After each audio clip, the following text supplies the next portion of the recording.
সাধুসঙ্গ বিনা কখনো জীবনে প্রমোশন হয় না। তাই সাধুদের দর্শন পাওয়া অনেক বড় ভাগ্যের কথা। সাধুর কাছে হরিকথা শ্রবণ করা আরও ভাগ্যের কথা। সাধুর কাছে হরিকথা শ্রবণ না করলে অজ্ঞান অন্ধকারকে দূর করা যাবে না, হৃদয়ের জ্ঞানের বাতি জ্বলে উঠবে না। তাই সাধুই একমাত্র সেই দামি কাজটা করে দেয়। সাধু বিনা গতি নাই, গতি নাই, গতি নাই। তাই তো শাস্ত্র বলেছেন সাধুসঙ্গ সাধুসঙ্গ সর্বশাস্ত্রে কয়, লভ মাত্র সাধুসঙ্গ সর্বসিদ্ধি হয়। লভ মানে ক্ষণকাল, লভ মানে ক্ষণকাল। ক্ষণকাল মানে কত? লভ শব্দের মূল টাইম হচ্ছে 111 সেকেন্ড। 111 সেকেন্ডে এক লভ।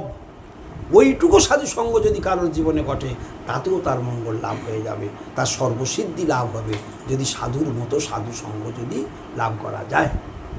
এই জন্য সাধুর আগমন বড় দুর্লভ, সাধুর দর্শন বড় দুর্লভ, সাধুর কাছে কথা শ্রবণ করা, হরির কথা শ্রবণ করা বড় দুর্লভ। এগুলোকে আমাকে বুঝতে হবে, এগুলো থেকে জানতে হবে। এই জন্য সাধু বিনা গতি নাই, গতি নাই, গতি নাই।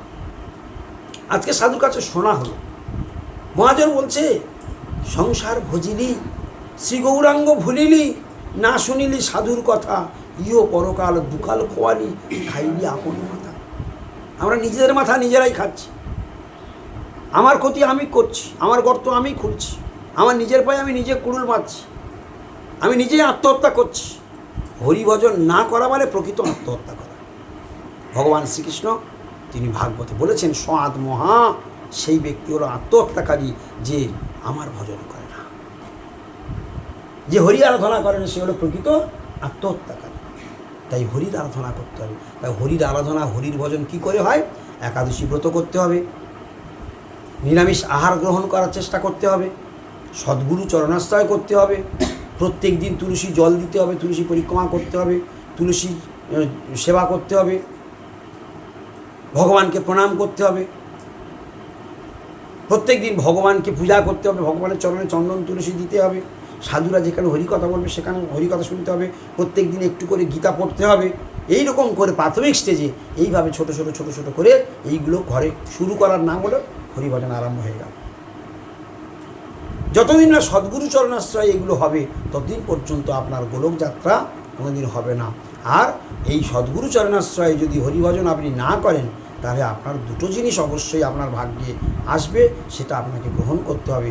সেটা হলো হয় আপনাকে পশু জন্মে যেতে হবে এবং নরকে আপনাকে যেতে হবে।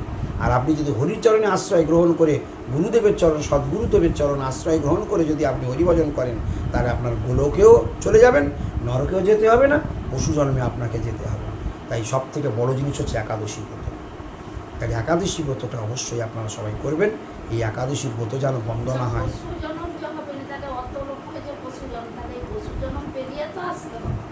আপনি আপনি এই জগতে সংখ্যা গণনা করে বলতে পারবেন জীব কটা আছে? জীব হলো কোটি কোটি, অনন্ত কোটি জীবাত্মা। সবাইয়ের ভাগ্যে জুটবে না। আজকের এই এলাকাতে এই এলাকাতে যে এলাকায় আপনি বাস করছেন, কজন বৈষ্ণব আছে আপনার এই এলাকায়? হাজার হাজার মানুষ আছে, হাজার হাজার লাখ লাখ মানুষ আছে, কিন্তু হরিভজন কজন করছেন? অতএব তাদের জন্য ওইগুলো যারা যারা হরিভজন করবে সেসব লোক অনেক দুর্লভ। এই জন্য ভগবান গীতাতে বলেও দিয়েছেন, মনুষ্যানাং সহস্রেষু কশ্চিৎ যততে সিদ্ধয়ে যততামপি সিদ্ধানাং কশ্চিৎ মাং ব্যক্তি তত্ত্ব। একদম গীতাতে সরাসরি বলে দিয়েছেন, হাজার হাজার মানুষের মধ্যে কেউ এক আধজন আমার ভজনে আসবে, আবার ওই আমার ভজনে যারা আসবে এই রকম হাজার হাজারের মধ্যে কেউ এক আধজন আমাকে পাবে। তাহলে ভগবানকে সকলে পাবে? ভগবানকে সকলে পাবে না। সেই যোগ্যতা অর্জন করা এত সহজ কথা নয়। তবুও ওই হরির আরাধনা করতে করতে করতে এক জন্মে অথবা কোটি জন্মে একদিন না একদিন আমি ভগবানকে লাভ করতে পারবই পারবো। এই জন্য কে কী করলো না করলো দেখার দরকার নেই। চাচা আপন প্রাণ বাঁচা, আমার ভালোটা আমি আগে দেখব। আমি নিজে বাঁচতে পারলাম না, আমি জগতের লোকের নিয়ে কেন চিন্তা করতে যাব? আগে নিজে বাঁচি, তবে তো আর পাঁচজনকে বাঁচাতে পারবো। আমি নিজেই মরলাম। ওই জন্য শাস্ত্রে বললেন, ভারতভূমিতে হইল মনুষ্য জন্ম, যার জন্ম সার্থক করি পরকর্ম বকা। অর্থাৎ ভারতভূমিতে যখন জন্মেছ, প্রেম সে ধর্ম করো, ধর্মপথে থাকি করো, জীবন যাপন ভাই, হরিনাম করো সদা, হরি বিনা বন্ধু নাই। পাঞ্চাকল্পতরুশ্চ কৃপা সিন্ধুভ্যো চ পতিতানাং পাবনেভ্যো বৈষ্ণবেভ্যো নমঃ।